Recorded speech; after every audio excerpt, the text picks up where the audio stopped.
Today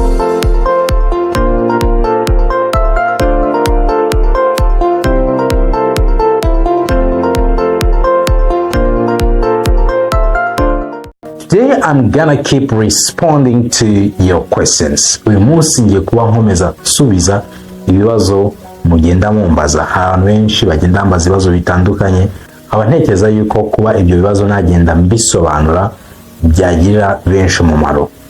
Hari nk'ibibazo bamwe baba babajije, hari n'igihe nawe ushobora kuba wabyibaza, akaba ariyo mpamvu kuba twabirebera hamwe byaba ari byiza.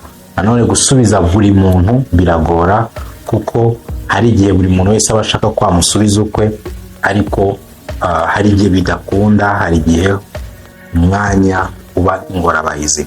We say time is not our friend. Igihe ntabwo ari inshuti yacu.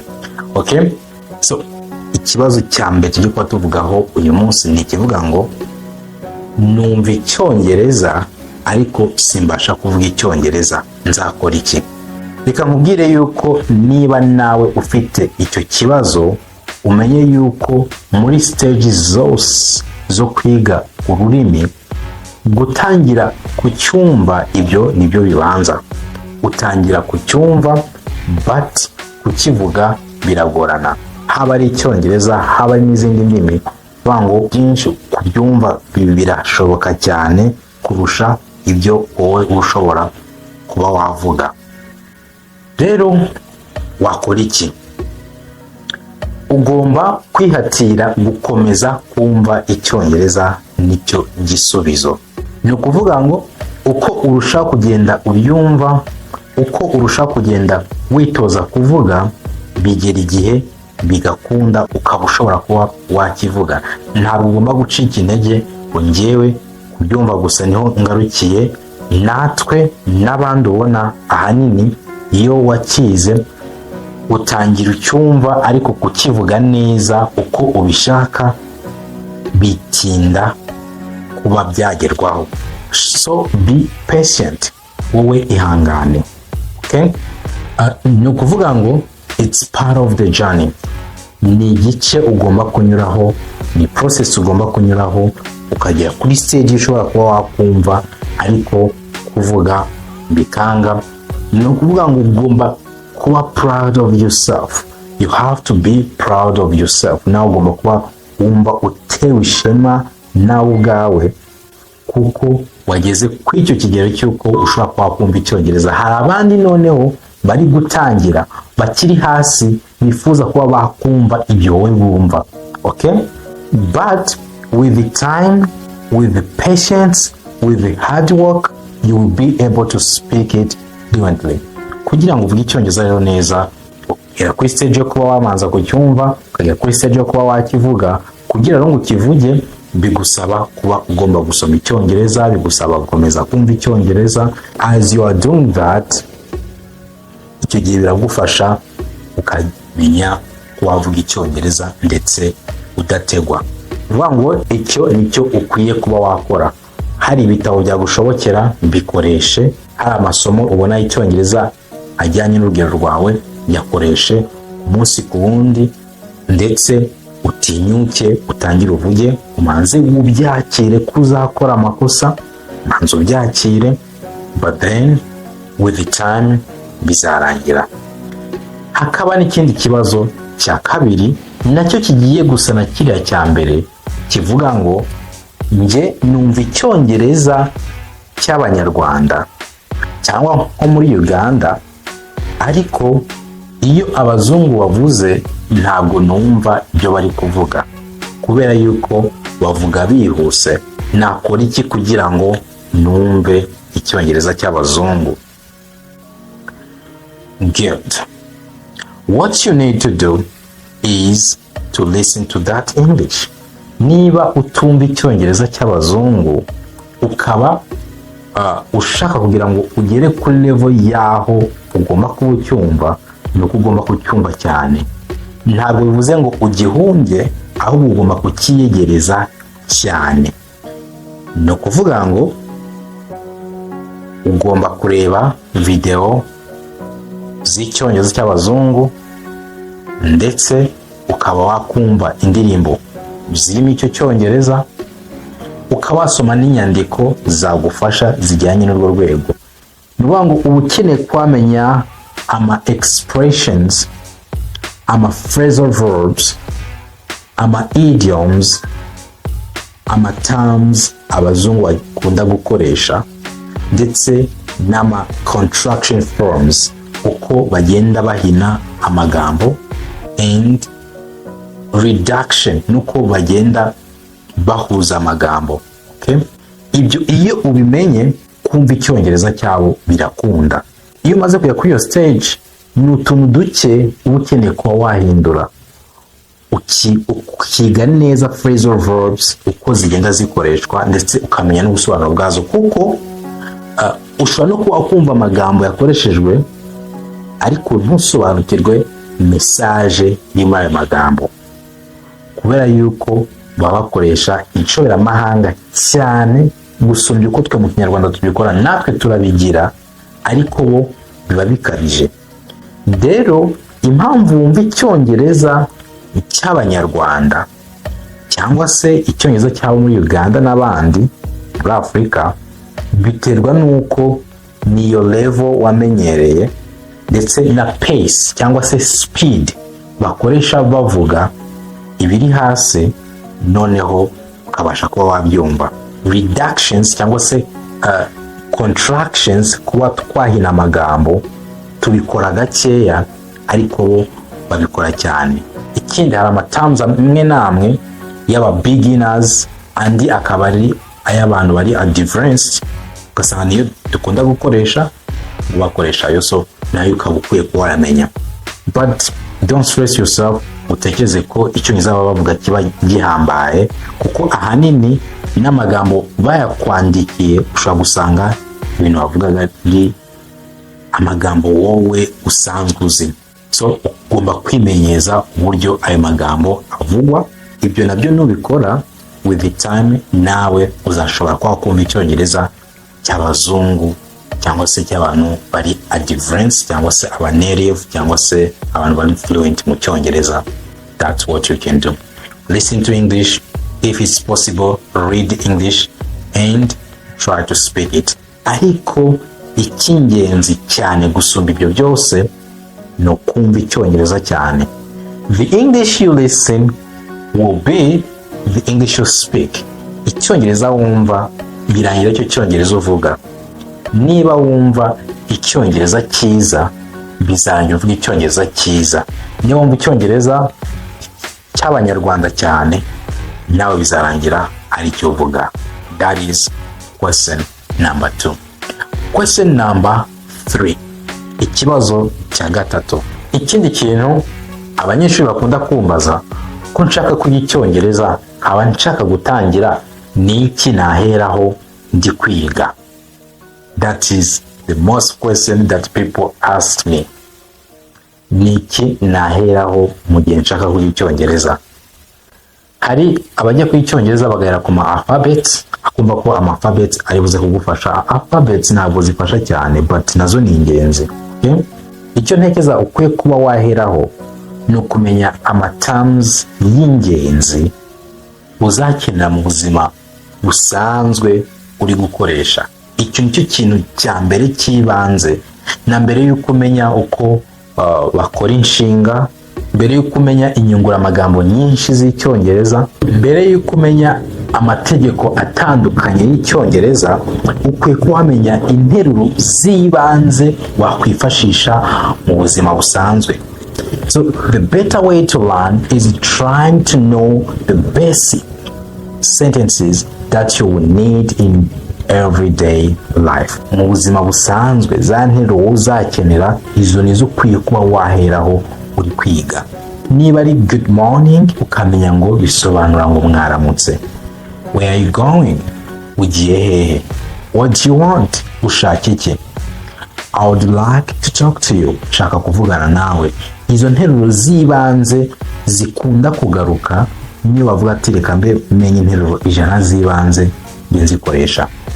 Kumenya vocabulary ni byiza, kumenya inshinga ni byiza, kumenya amategeko ni byiza, but if you want to learn fast, it's better that you learn basic sentences, interuro z'ibanze, cyangwa se kuba wasubiza ibibazo by'ibanze mu cyongereza. Niba umuntu akubajije ikintu mu cyongereza ku buryo ushobora kuba wakibonera igisubizo, that's what you need first.